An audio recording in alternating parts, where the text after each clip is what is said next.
우리가 마음이 공허할 때, 허무하다, 뭐 이렇게 느낄 때가 있지 않나요? 그런 감정이란 게 저절로 일어날까요? 우리가 어떤 상태일 때 마음이 공허하다, 마음이 허무하다 이렇게 느낄까요? 우리가 무언가를 내가 하고자 하는 것을, 내가 원하는 것을 다 이루어냈을 때도, 뭔가 이뤄냈을 때도 공허하고 허무할 겁니다. 하지만 내가 그조차 내가 원하는 것을 잘 이뤄내지 못할 때도 공허하고 허무할 수 있습니다. 그리고 자기가 살아온 삶에 대해서 의미를 부여하지 않을 때도 공허하고 허무할 수 있어요. 왜 이런 마음이 드냐면요, 우리는 남을 위해 사는 것이 내 삶을 잘 사는 거다라고 생각하기 쉬웠기 때문입니다. 다른 사람을 위해 살아간다는 것, 내 삶을 내가 사는 것이 아니라 더불어 살아간다는 것은 나도 나를 위해 살아가고 상대도 상대를 위해 살아가되, 둘 다 서로 피해를 주지 않고 더불어 이익이 되는 방향을 찾아간다는 것이 더불어 간다는 것이지, 내가 상대를 위해 희생하는 것을 더불어 간다고 말하는 것은 아닙니다. 그건 희생하는 거죠. 그런데 내가 상대를 위해 희생했는데, 내가 자식을 위해 희생했다. 자식을 예로 든다고 하더라도요, 자식은 내가 아이를 낳았으니 아이를 키우는 기쁨도 있을 겁니다. 그런데 나는 그걸 희생으로 생각할 수도 있겠죠. 그런데 아이를 키우는 공간 안에서 나를 위해 같이, 나를 위해 살아가는데 그 안에 아이를 키우는 것도 들어있다. 나는 아이를 키우면서 내가 얻을 수 있는 것들이 많다라고 생각을 바꿔야 돼요. 그리고 얻을 수 있는 것을 얻어가셔야 된다는 거죠. 나는 자식을 위해 살아간다가 아닙니다.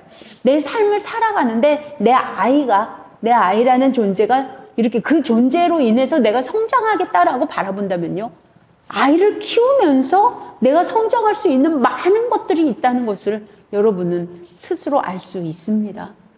그런데 나는 그걸, 내가 아이를 키우면서 성장 발전하지 않고 나는 나를 희생하고 아이를 키우는 거야, 이렇게 생각될 때 나는 나를 위해 이게 뭐야? 원래 우리 사람들은 각자이지 않습니까? 아이는 내 뱃속에 있을 때도 각자였어요. 지금 내 몸을 빌어서 태어나는 것 뿐이지. 내가 아이의 우주에 들어갈 수 있습니까? 아무리 지금 갓 태어났다 하더라도. 내 뱃속에 있을 때는 뭐 아이의 마음속에 들어갔다 나올 수 있었습니까? 그건 불가능한 거 아닙니까? 그러면 아이의 우주는 아이의 우주, 내 우주는 내 우주. 근데 내 우주 안에 아이가 들어온 거 아닙니까? 그러면 내 우주 안에서 이 아이도 좋고 나도 좋은 방법을 생각해 내셔야죠. 이 환경이 주어졌으면, 우리는 환경이 어떤 환경이든 주어집니다. 내가 태어날 때. 근데 그 환경 안에서 나에게 가장 이익이 무엇이냐를 찾아야죠. 나에게 가장 이익이 무엇입니까? 내가 아이를 잘 키우는 게 가장 이익입니까? 나는 이 아이를 비롯해서 내가 성장해 나가겠다. 다른 사람에 대해서 알아보겠다. 다른 사람, 나 아닌 다른 사람, 내 가까운 사람, 이 기회를 놓치지 않겠다. 그러면서 아이도 케어하면서 나도 내 임무와 할 일을 하면서도 나는 거기서 한 인간, 영혼을 가진 인간을 키운다는 것이 얼마나 훌륭한 일인지 알게 될 겁니다. 한번 돌아보시면요, 부처님, 보살님, 많은 분들이 가장 무엇을 하십니까? 가장 이익되는 일을 하고 계세요. 그것이 교화잖아요. 교화, 제도, 해탈. 그러면 나는 나에게 다가온 이 사랑스러운 아이를 어떻게 내가 이 아이를 교화할 수 있는가? 내가 어떻게 해야, 내가 어떻게 성장 발전해야 아이에게 가장 좋을까? 그리고 나에게도 가장 좋을까? 내가 좋아져야 아이도 좋아질 거 아닙니까? 이렇게 생각하면 이건 희생이 아니에요. 나를 위한 성장의 계기가 되는 거죠. 이 성장의 계기를 나는 갖게 된 것 뿐이죠. 내가 버겁고 힘들지만 아이도 좋고 나도 좋은 방법이 있을 겁니다. 우선 내가 좋기 위해서 내가 성장 발전할 계기를 만났다. 내가 한 영혼을 가진 존재를 성장시킬, 이런 뭔가, 여러분, 그런 계기가 나한테 주어진 겁니다. 그런 계기가 주어졌는데 내가 성장할 수 있다라는 생각을 하신다면 아이는 스스로도 성장하는데 내가 갖는 마음의 에너지가 아이에게 이렇게 영향을 줍니다. 여러분 아이를 키워보신 분들은 아실 거예요. 내가 감정이 좀 우울하거나 공허하거나 그러면 아이도 이상하게 같이 영향을 받습니다. 그런데 나는 내가 성장할 계기를 아이한테 찾는다. 아이도 그렇게 찾아갑니다. 아이가 성장할 계기를 상대방의 엄마에게서 다른 사람에게서 다 찾고 있습니다. 그런 영향을 받는 아이, 그 주는 사람.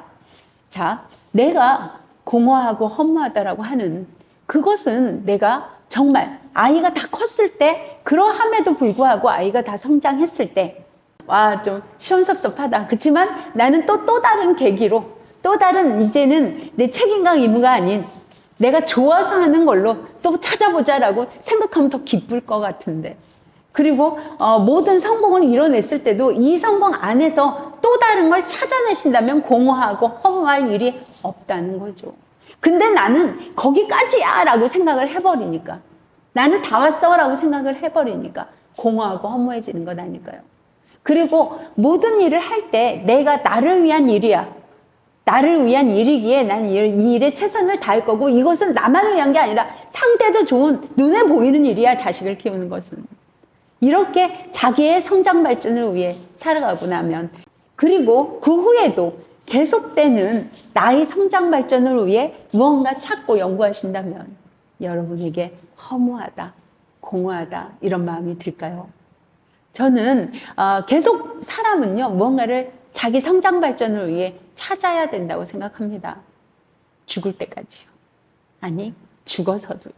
그래서 여러분들에게 저는 어떤 것에 대해서 내가 뭐 여기까지야 라고 정하지 말고 나는 끝없이 성장 발전할 거야, 죽어서도 성장 발전할 거야 라고 스스로 마음을 먹는다면 이 공허함과 허전함이 밀려올 때 나는 나 자신의 마음을 바르게 다시 잡아갈 수 있지 않을까요?